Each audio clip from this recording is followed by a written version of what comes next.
Assalamualaikum warahmatullahi wabarakatuh. Selamat siang Prof. Rahmat dan teman-teman sekalian. Perkenalkan kami dari kelompok 6, saya Tegar Wijanarko, dan rekan saya Thea Aurelia akan mempresentasikan mengenai materi Universal Ideologi dan Ethical Strategi.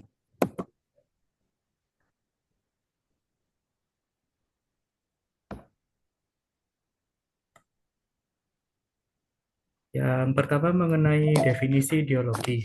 Lorz dan Vogel mendefinisikan ideologi sebagai kerangka gagasan yang menjelaskan nilai dan tujuan, dan menekankan bahwa manusia cenderung berpikir dalam batas kerangka ideologinya masing-masing. Dari sini muncul gagasan untuk membangun sebuah ideologi yang tak terbatas, yakni ideologi universal yang mampu menjelaskan semua nilai dan tujuan, terutama dalam konteks etika bisnis. Nah, dalam kerangka ideologi universal ini terdiri atas 4 himpunan, yakni human goods, moral theories, market limitation, dan bipolar components. Konsep ini menawarkan sebuah kerangka yang dapat menjelaskan nilai, tujuan, serta strategi etis dalam bisnis dengan cara yang lebih seimbang dan inklusif.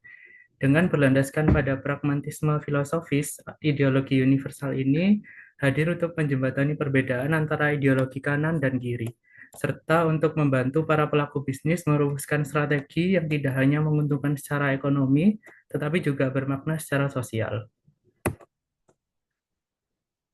Nah, untuk selanjutnya ini kita akan membahas mengenai human goods. Ideologi universal dimulai dari pengakuan terhadap human goods, seperti kekayaan, kebebasan, keadilan, persahabatan, dan kebahagiaan.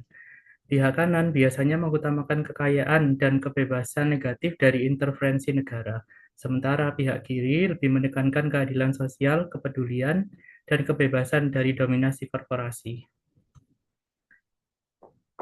Meski demikian, ideologi universal ini mengajukan bahwa semua kebaikan tersebut penting. Yang terpenting adalah keseimbangan di antaranya. Untuk selanjutnya mengenai moral teoris. Kerangka ini memetakan berbagai teori moral. Sisi kanan menekankan egoisme etis, utilitarianisme tanpa keadilan, dan kontraktarianisme berbasis pertukaran. Sebaliknya, sisi kiri menekankan pada deontologi, etika kepedulian, agapisme, serta utilitarianisme dengan keadilan.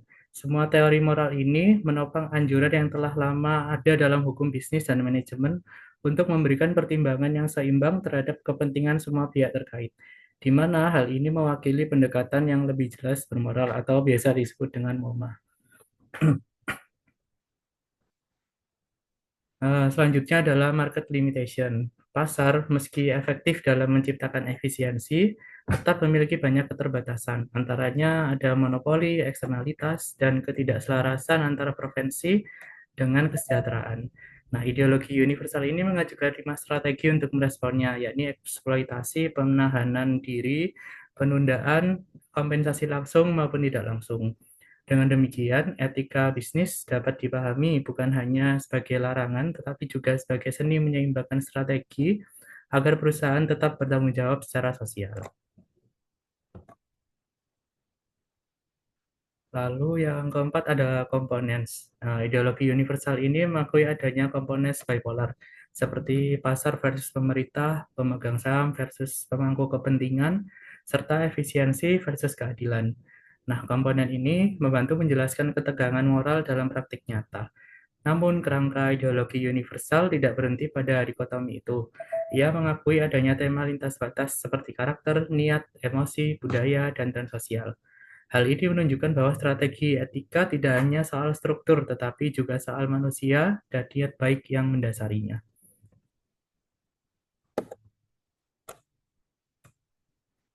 Untuk selanjutnya, yakni tentang spanning dan projecting.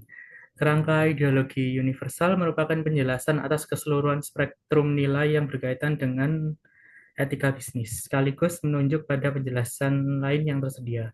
Hal ini dilakukan dengan cara mirip dengan kerangka klasik Porter tentang 5 kekuatan dalam manajemen strategis dan pemasaran, yang menjelaskan atau menunjuk faktor-faktor khas yang terlibat dalam persaingan bisnis oligopolistik. Ideologi universal bersifat diagramatis, tidak lengkap, tetapi berguna. seperti proyeksi bentuk geometri di bidang dua dimensi. Pemisahan antara kanan dan kiri memang menyederhanakan kenyataan, tetapi tetap memberikan panduan yang penting. Tema lintas batas dalam ideologi universal ini meliputi karakter, niat, emosi, budaya, dan tren sosial.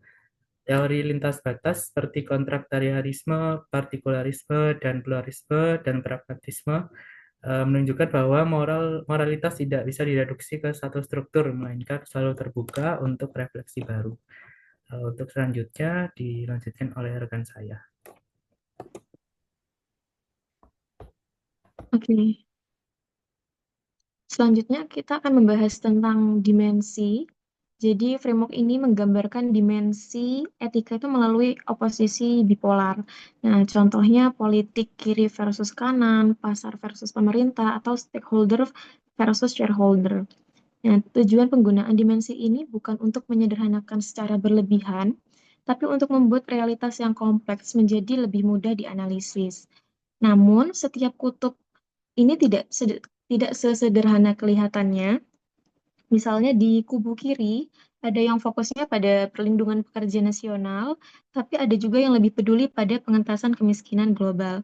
Keduanya sama-sama kiri, tapi bisa saling bertentangan di sini. Nah, analogi dari Derbyshire itu menggambarkan ini seperti bayangan bentuknya 5 dimensi yang diproyeksikan ke 2 dimensi. Bayangannya memang berguna, tetapi tidak pernah sepenuhnya akurat gitu. Contoh sehari-hari yang kita ketahui itu saat kita menilai sebuah perusahaan. Nah, kalau bilang perusahaan itu pro pasar, kenyataannya bisa saja mereka tetap bergantung pada regulasi pemerintah di bidang tertentu. Nah, jadi label satu kutub itu tidak selalu mencerminkan kondisi nyata yang ada. Bisa di next?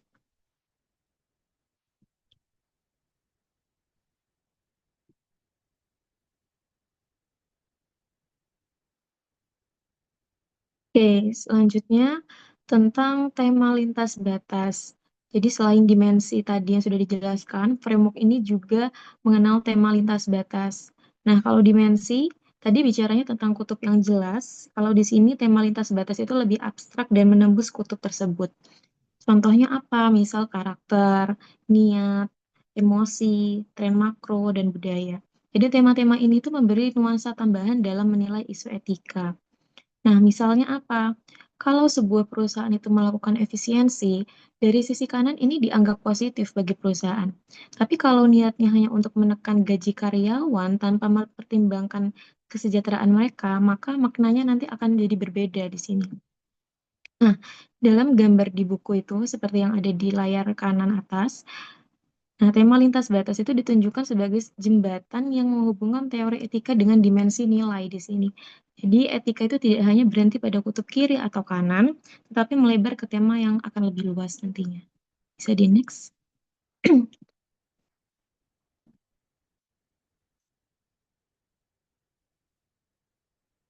Oke, selanjutnya tentang teori lintas batas. Jadi, beberapa teori etika itu melintasi batas kiri dan kanan. Artinya mereka tidak bisa dipasang di satu sisi saja. Contohnya tadi sudah beberapa disebutkan oleh rekan saya sebelumnya. Yang pertama ada kontraktarianisme. Jadi di sini itu teori ini menekankan kebebasan negatif yang sering dikaitkan dengan kanan, tapi juga peduli dengan keadilan distributif yang sering dikaitkan dengan kubu kiri. Nah, selanjutnya ada pluralisme moral. Jadi di sini menekankan bahwa kita itu harus menggunakan berbagai macam penalaran etis untuk mencapai keseimbangan. Selanjutnya ada partikularisme. Di sini menolak aturan baku dan mengatakan bahwa moralitas itu sangat bergantung pada konteks.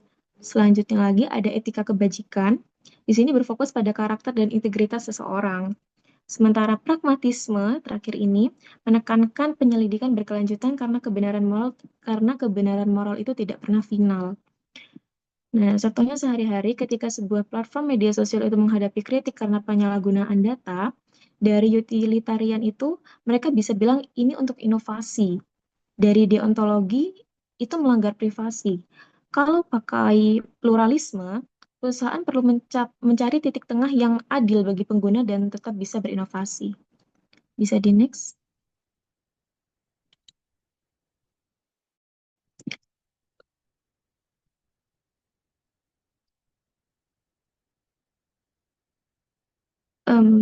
Ya, selanjutnya kita akan membahas tentang meta relasi.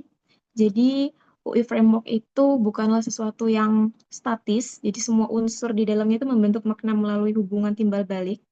Ada tiga ciri pragmatis di sini. Yang pertama, penjelasan nilai bersifat sementara dan terbuka, revisi, jadi bisa direvisi. Lalu yang kedua, konsep etika itu saling mengkonstruksi makna satu sama lain. Lalu yang ketiga, framework ini tuh divisualisasikan lewat diagram yang berfungsi seperti alat berpikir, mirip dengan model strategi bisnis. Contohnya ada di gambar yang kanan. Nah, contohnya apa? Misalnya, kebahagiaan dalam utilitarianisme itu bisa dimaknai berbeda kalau dihubungkan dengan keadilan distributif atau batasan pasar. Jadi maknanya itu tidak berdiri sendiri, tapi dipengaruhi oleh hubungan dengan unsur lain. Bisa di next.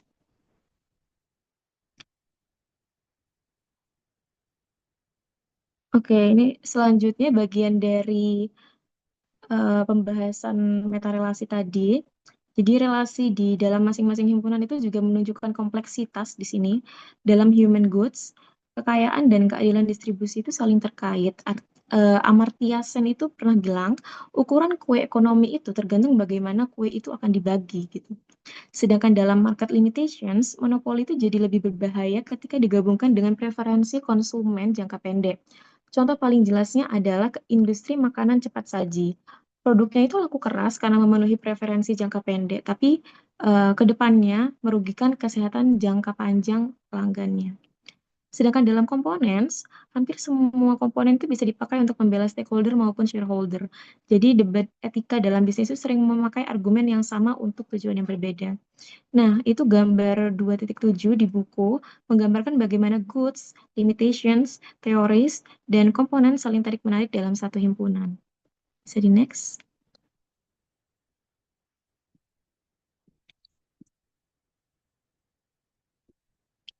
Baik, yang selanjutnya ada aplikasi. Jadi di sini UI framework itu bisa dipakai sebagai seperti model strategi, misalnya Porter's Five Force, tapi fokusnya adalah nilai etis. Framework ini mendorong kita mengambil posisi radikal center, yaitu posisi tengah yang kritis, bukan ekstrim kiri ataupun kanan. Jadi UI juga membantu melawan bias ideologis dan slogan politik yang menyesatkan, misalnya slogan bahwa kebebasan itu lebih penting dari kesetaraan. Nah, UI Framework ini mengajak kita untuk merefleksikan keyakinan itu, atau yang disebut Singer sebagai doksa. Perubahan keyakinan biasanya terjadi karena dua hal, dampak sosial pada lingkungan terdekat dan dampak jangka panjang pada kesejahteraan pribadi.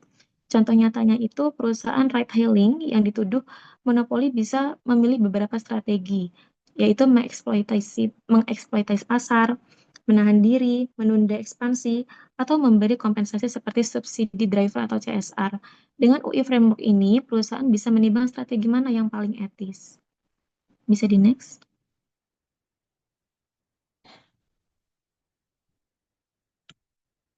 Oke, kesimpulannya, UI Framework ini relevan untuk etika bisnis, bahkan bisa dirangkul oleh doktrin keagamaan moderat gitu.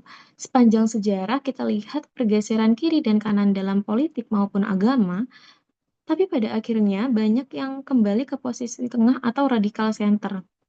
Misalnya tentang perdamaian, ada yang bilang tidak ada damai tanpa keadilan. Ada yang juga bilang damai datang dari kekayaan atau kekuatan. Pendekatan pragmatis UI ini menyatakan bahwa damai itu muncul dari distribusi yang seimbang antara human goods, baik kebutuhan material maupun spiritual. Contoh sederhananya, masyarakat akan lebih damai jika bukan hanya kebutuhan ekonomi yang terpenuhi, tetapi juga kebutuhan rasa aman, penghargaan, dan nilai-nilai moral. Nah, itu gambar 2.8 di layar itu menggambarkan faktor-faktor yang membuat orang merevisi keyakinan politiknya. Jadi di sini intinya posisi etis itu tidak harus kaku, melainkan bisa terus berkembang sesuai pengalaman sosial dan refleksi pribadi. Oke, bisa di next.